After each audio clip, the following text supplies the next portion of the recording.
If you've been tuning into Airbnb's news lately, well, you know that they're taking away the guest service fees, like a hotel, for example, that doesn't charge the guest service fees, and they're passing them all over to the host, all over to you. Whether your property is connected to a PMS system or whether it's only on Airbnb, there are some important changes that you need to make, and it's not just as easy as marking your property up by 15.5%, which is what Airbnb is going to be charging the host. So stay tuned. Let's dive into all the details, everything you need to know to make sure that your property is set up correctly.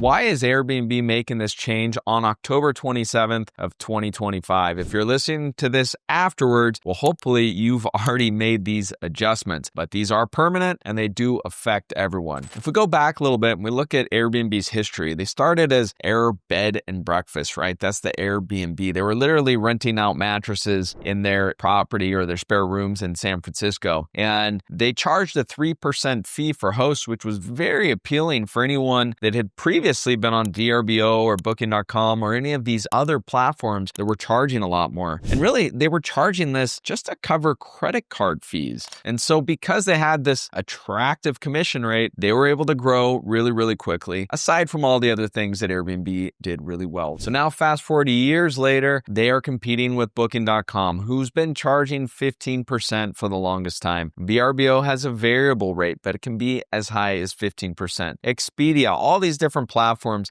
have a much higher rate that the host or the property owner is paying, and the guest fee is disappearing. There's a little bit of misinformation out there that this is only going to affect people that have their properties connected to Airbnb through a PMS. And that's true, except for in the very near future, on December 1st, every host is going to be paying for all of the service fees. And you might be thinking, well, hosts that aren't connected to the PMS system, if they're not paying all those service fees, then they're going to have an unfair advantage. Not necessarily. We're going to break down all the math. Actually, that's not the case at all, as long as you have things marked up correct. So how should you mark up your pricing? Well, the first thing is, if you do nothing at all and October 27th rolls around and you're now paying this 15.5% commission, well, then that means that you're just earning less money. Now, it's not exactly 15.5% from Airbnb. There are a couple things that could change that slightly. If you're using a super strict cancellation policy, for example, then you're going to be paying an extra 2%. And if you're hosting the long-term stays, 28 days or longer, then it might be slightly less than the 15.5%. So let's start with all of you that have your Airbnb property connected to a PMS software like Guesty or Hostfully or Streamlined. You're going to need to add a markup. And I know you're probably thinking, okay, well, I'll just add 15.5%. That should cover the difference. But if we actually look at the math, that is not the case. It needs to be slightly higher than that. Let's say that before this change, we're earning $100. That was your gross payout, and you want things to stay the same. Well, you're actually going to need to mark your prices up by 18.34%. Now, I know that sounds a little bit confusing, but if we look at the math, if we just added $15.5 to the 100 to cover the 15.5%, so that would be 100 plus 15.5, $115.50. If we discount that 15.5%, we're actually going to wind up lower than $100. So we'll be earning less than we have been before. So the correct percentage is 18.34%. That is the amount that you're going to want to put as your markup in your property management software. Now, this markup isn't going to apply to your whole reservation cost if you're setting this up in your PMS software, because that markup only applies to the reservation. So you're going to have to consider what your cleaning fee is. If you have any other sorts of fees,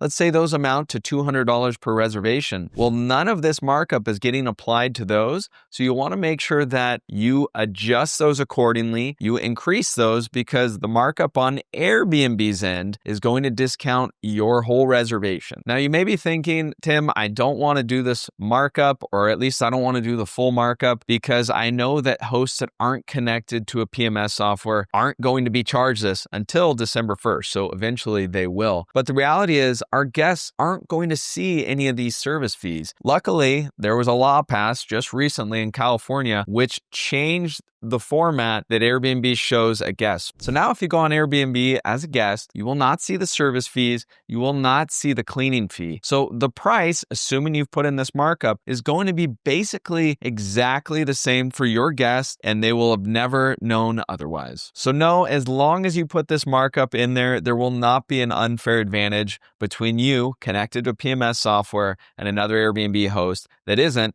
as long as you've put that 18.34% markup in there, and you've also considered for your additional fees where that markup would not be applying. And then, of course, probably by the time most of you are seeing this video, all of the hosts connected just to Airbnb are going to be paying the same commission anyways. And another quick note on the cleaning fees. I know a lot of you out there are just charging the cleaning fee that you pay, the cost to you. But if we look at the fact that guests are just seeing the whole reservation price, then what you pay for your cleaning fee shouldn't matter, right? You need to make sure that your total reservation price is as competitive as possible, and that's going to lead to more reservations. Of course, at the end of the day, you don't want to be losing money. So if you have one-night stays or short stays and your cleaning fee is high, you'll have to take that into account. And just one last note, let this be a reminder, this change from Airbnb, that you really don't have much control at all over these OTA listing sites. So you want to be as diversified as possible. You want to make sure that you're on all the different platforms and that you, of course, have a way for guests to book directly. If you're new to the show, well, you can go to strriches.com. We have episodes talking about all of the different channels, the best way to put your property on there, and the best ways to stay competitive. We also have a lot of free ebooks there to help you along your short-term rental journey. I hope you found this episode